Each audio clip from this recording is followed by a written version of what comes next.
Hello everyone. तो पिछले video lecture के अंदर हमने इंटीग्रल डोमेन के बारे में पढ़ लिया था।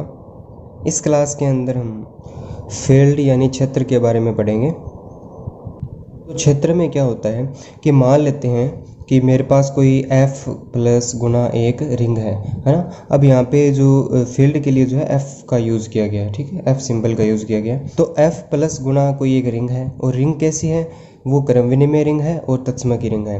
यानी कि अपने पास जो सेकेंड ऑपरेशन यानी कि दूसरी संक्रिया है, तो दूसरी संक्रिया के लिए क्रम विनिमय भी है और दूसरी संक्रिया का आपको तत्समक एलिमेंट भी इसके अंदर मिल जाता है। तो ऐसी रिंग जो क्रम विनिमय भी है और तत्समकी भी है ना। उसके बाद अगर उसके अंदर प्रत्येक नॉन जीरो एलिमेंट का अगर प्रतिलोम भी विद्यमान है, यानी कि इन्वर्स एलिमेंट भी उसके अंदर है, प्रत्येक नॉन जीरो का इन्वर्स भी उसके अंदर है, उस रिंग को अपने कहते हैं फील्ड। बाकी चीज़ें तो वो सेम ही रहनी है जो रिंग की होती है। जैसे R1 में क्या होता है कि R प्लस जो है अबेलियन ग्रुप होना चाहिए।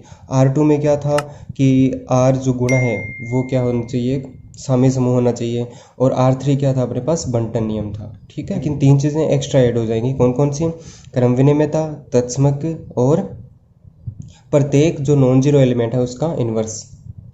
इसको अपने अगर डिटेल में लिखें तो ऐसे लिख सकते हैं कि F1 है जो, तो F प्लस एक अबेलियन ग्रुप होना चाहिए। यहाँ पर F11, F12, F13 और F14 लिखे हुए हैं, ठीक है, पहली संक्रिया के लिए। ऐसे ही F2 क्या है, F गुणा B क्या होना चाहिए, अबेलियन ग्रुप होना चाहिए। या F21 साहचर्य गुणधर्म, F2 अपने पास क्या होना चाहिए, एक तत्समक एलिमेंट यहाँ पर होना चाहिए, है ना, E, जिसको E माना है अपने, ताकि अपने क्या करें, किसी भी दूसरे एलिमेंट के साथ अगर उसकी संक्रिया लगाए तो वापस वही एलिमेंट अपने को मिल जाए। इसी प्रकार से अपने लिख सकते हैं इसी प्रकार से अपने लिख सकते हैं F23 क्या है कि आपको है ना ए इनवर्स मिलना चाहिए, ठीक है। एफ के अंदर आपको ए इनवर्स मिलना चाहिए और ये ए इनवर्स है किसका, प्रत्येक नॉन जीरो एलिमेंट का।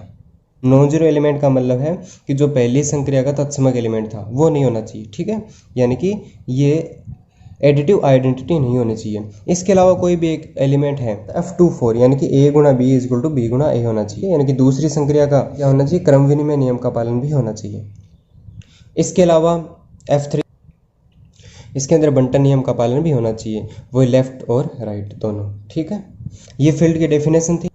इसके एग्जाम्पल करते हैं अपने, है ना। जैसे परिमेय संख्याओं का समुच्चय है, यानी कि रैशनल नंबर्स है अपने पास, यहाँ पर अपने पास वास्तविक संख्या यानी कि रियल नंबर है और यहाँ पर कॉम्प्लेक्स नंबर है। तो ये सिंपल प्लस और सिंपल गुणा, इन संक्रियाओं के लिए क्या होता है, एक फील्ड होता है, ठीक है। क्यों होता है फील्ड, देखो हम जानते हैं कि जो Q, R और C है वो क्रम विनिमय और तत्सम वल्य है, ठीक है, क्रम विनिमय और तत्सम वल्य है। अब हमें सिर्फ है ना इसके अंदर किसी नॉन जीरो एलिमेंट का प्रतिलोम ढूंढना है। अगर नॉन जीरो एलिमेंट का प्रतिलोम अपने को मिल जाता है तो ये Q, R और C तीनों क्या हो जाएंगे, फील्ड हो जाएंगे, ठीक है।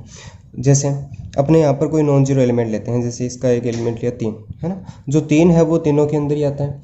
तो अगर मैं कोई एक एलिमेंट 3 लेता हूँ जो Q का है और इसके रिस्पेक्ट में गुणा संक्रिया के लिए आपको 1/3 जो है वो भी Q के अंदर मिल जाएगा। इसका मतलब प्रत्येक जो नॉन जीरो एलिमेंट है उसका प्रतिलोम विद्यमान है, क्योंकि इन दोनों के अगर हम अपने मल्टीप्लाई करेंगे तो आंसर मिलेगा 1।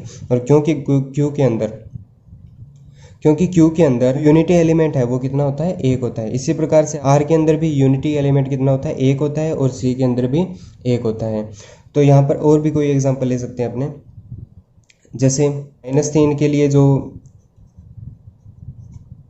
इनवर्स है वो कितना मिल जाएगा आपको, -1/3, ठीक है, ये भी रियल नंबर के अंदर है। तो ऐसे अपने पास Q, R और C के अंदर प्रत्येक जो A है जो नॉन जीरो है, ठीक है, उसके लिए आपको A इनवर्स यानी कि 1/A उसी सेट के अंदर मिल जाएगा, ठीक।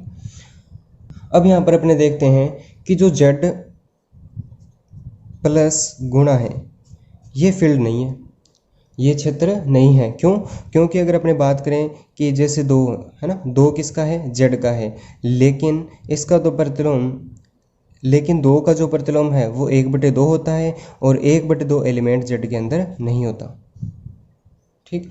इसका मतलब जो Z प्लस गुणा है वो एक पूर्णांकीय प्रांत तो है, है ना। जो जेड प्लस गुणा है वो क्या है, इंटीग्रल डोमेन है, पूर्णांकीय प्रांत है, लेकिन क्षेत्र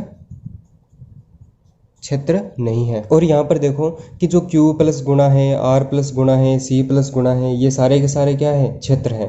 ये क्षेत्र है, साथ के साथ क्या है, पूर्णांकीय प्रांत भी है। तो यानी कि प्रत्येक क्षेत्र जो है वो एक पूर्णांकीय प्रांत होता है। और यहाँ पर अगर अपने बात करें, ये एक पूर्णांकीय प्रांत है लेकिन क्षेत्र नहीं है। क्यों? क्योंकि जो नॉन जीरो एलिमेंट है उसका प्रतिलोम विद्यमान नहीं है, लेकिन एक का प्रतिलोम विद्यमान है इसके अंदर, है ना। एक का जो प्रतिलोम है वो कितना होता है, एक ही होता है, वो इसके अंदर होगा, लेकिन प्रत्येक नॉन जीरो एलिमेंट का अपने को प्रतिलोम देखना है। ठीक, इसके बाद एक एग्जांपल और देखते हैं अपने Z3 का, जिसके अंदर 0 1 2 एलिमेंट है और इसके अंदर संक्रिया है +3 और गुणा 3 की। अब हम जानते हैं कि जो Z3 होता है वो एक क्रम विनिमय तत्सम की वल्य होती है। अब अपने को सिर्फ और सिर्फ इसके अंदर प्रत्येक नॉन जीरो एलिमेंट के प्रतिलोम देखने हैं। तो गुणा 3 संक्रिया के लिए अगर मैं एक की संक्रिया एक के साथ लगाऊं तो आंसर में मिलेगा वापस से एक। इसका मतलब एक का जो प्रतिलोम है वो क्या होगा, एक होगा। यानी कि इसके अंदर सिर्फ और सिर्फ आपको नॉन जीरो एलिमेंट देखने हैं और उनकी किसी दूसरे एलिमेंट के साथ संक्रिया लगाने पर अगर तत्समक एलिमेंट मिल जाता है तो वो दोनों आपस में क्या होते हैं, प्रतिलोमी अवयव होते हैं। तो यानी कि एक का प्रतिलोम कौन है, एक है। इसी प्रकार से अगर दो की संक्रिया मैं दो के साथ लगाता हूँ तो आंसर में क्या मिलता है, एक। यानी कि दो का प्रतिलोम भी कौन है, दो। तो आपको प्रत्येक नॉन जीरो एलिमेंट कौन से थे इसके अंदर, एक और दो, इन दोनों के आपको प्रतिलोम मिल गए। अगर प्रतिलोम मिल गए तो इसका मतलब ये क्या है, एक फील्ड है। यहाँ पर भी हमने देखा कि ये एक पूर्णांकीय प्रांत भी है और क्षेत्र भी है। ठीक है, लेकिन यहाँ पर क्या था, Z प्लस गुणा एक पूर्णांकीय प्रांत था लेकिन क्षेत्र नहीं था। ये रिजल्ट है अपने पास कि जो प्रत्येक क्षेत्र होता है वो एक पूर्णांकीय प्रांत होता है, लेकिन इसका जो विलोम हमेशा सत्य नहीं होता। ठीक है, और इसी के ऊपर अपने एक थ्योरम करने वाले हैं कि इसके अंदर इंटीग्रल डोमेन और फील्ड के बीच में एक रिलेशन होगा। और वो रिलेशन क्या है कि जो प्रत्येक फील्ड होता है वो इंटीग्रल डोमेन होता ही होता है, लेकिन जो प्रत्येक इंटीग्रल डोमेन है वो हमेशा फील्ड हो, ये ज़रूरी नहीं है। ठीक है, ये ज़रूरी नहीं है। तो थ्योरम है कि प्रत्येक क्षेत्र जो है वो हमेशा पूर्णांकीय प्रांत होता है, लेकिन इसका विलोम सदैव सत्य नहीं है। ठीक, तो पहले अपने ना मान लेते हैं कि F जो है वो एक क्षेत्र है।